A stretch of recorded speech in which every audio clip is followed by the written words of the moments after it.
Zadie Smith astutely observes that individual citizens are internally plural. They have within them the full range of behavioral possibilities. She says people are like complex musical scores from which certain melodies can be teased out and others ignored or suppressed, depending at least in part on who is doing the conducting. In our modern context, with our struggles between optimism and despair, Ms. Smith implores us to play a finer music and to encourage others to sing along. On Martin Luther King Sunday, let's talk about staying optimistic and playing a finer music in the living of our lives. On this day, we celebrate a spiritual giant who led us to embrace love over hate and courage over fear. On this day, we revere the preacher from Atlanta who knew he might not get there with us, but nonetheless, we as a people will get to the promised land. In his honor and legacy, let's talk about how the full range of our citizenry can make music together. On MLK Sunday, let's be honest and state that right now we are going through bumpy storms in our country, including racial tensions and misogyny. The fog of ignorance and despair creates realities and illusions of painful divisions amongst our people in ways few feel capable of navigating. Right now, many of us who care deeply about civil liberties and civil rights are feeling down and discouraged. Right now, many of us concerned about people on the margins and in more vulnerable positions in society are feeling down and discouraged. And it's okay to feel down and discouraged. It's appropriate. And we have to prepare to rise up again with love and hope. We have to be rising again. Today we hear Dr. King's voice calling us to get back up and participate in the societal orchestra, doing our part to play melodies of peace. The man with the drum major's instinct calls us to play harmonies of justice.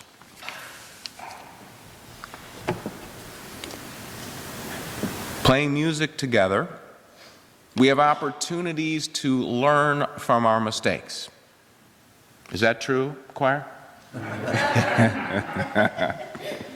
We are still fresh from an election in which many of us, including myself, misunderstood the songs which our fellow citizens were singing. We heard the anger, and in some cases the hatred, but too often we missed the hurt that fueled those emotions. Something hurts inside many Americans, including ourselves here, but we have incorrectly analyzed the pain experienced by folks from different perspectives. Last week in Chicago, Connie and I heard past UUA President William Singford highlight groups which UUs may not always think about first and foremost. For example, suicide rates are up in the military. Drug addiction is on the rise in police forces, and depression is up in the upper middle class.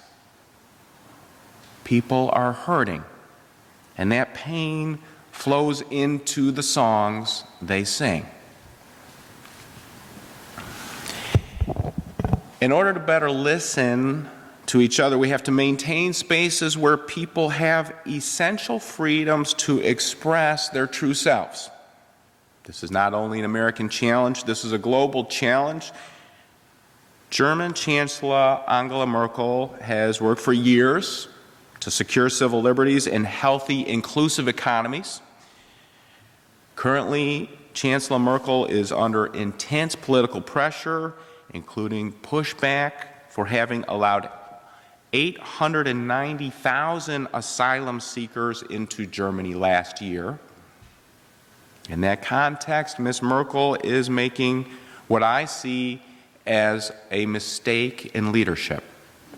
She's advocating for the German government to ban full-face veils, which are worn by Muslim women.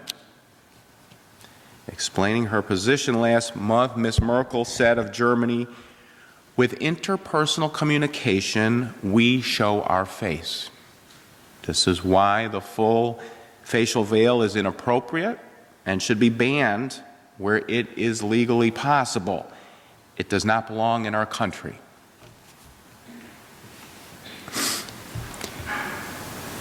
You may understandably wonder why I am speaking on German policy matters in our Sunday service. There's a number of reasons. First, President-elect Trump has advocated a ban on Muslim immigrants coming to America, so it's certainly feasible he could work to ban face veils. We should oppose any potential bans. We have many Muslim neighbors within a few miles of our church who deserve our support. Many women in our neighborhoods wear face veils and should have the right to do so. The position of banning religious garb impedes the development of a healthy, thriving society. Freedom of religious expression is essential for the human being. In discussing this topic with caring, smart people, I hear a couple primary concerns. The first is that people covering their faces compromise public security. So I believe that concern could be effectively addressed in such situations as airport security by deciding if anyone can have something over their face, including if it's a cold day, can you have a scarf over your face if you're coming in out of the cold? Second, and this one may be more present in our community, people are concerned that wearing the face veil impedes women from being treated with respect and decency.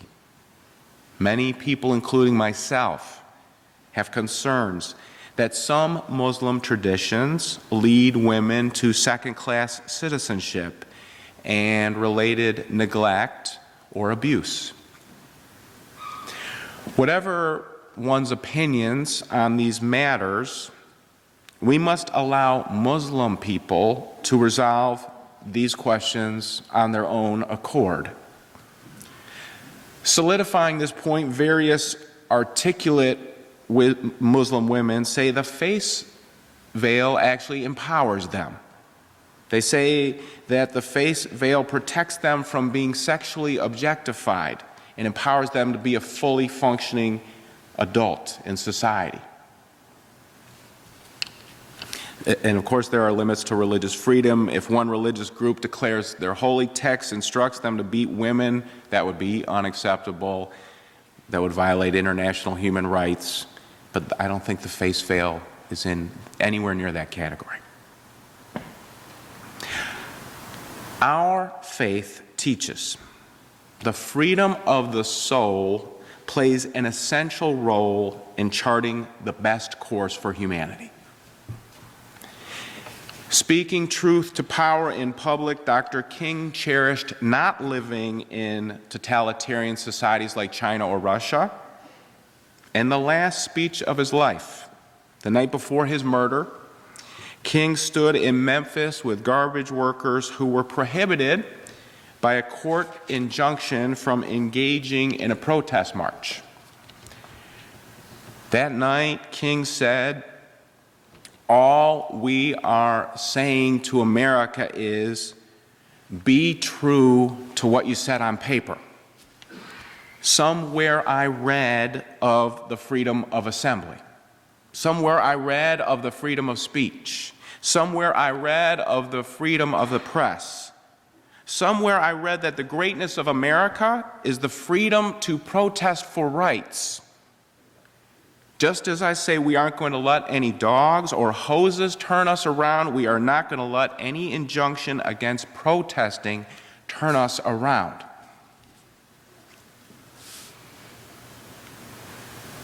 When the winds of discord gust strongly, we must stand firmly for basic societal freedoms.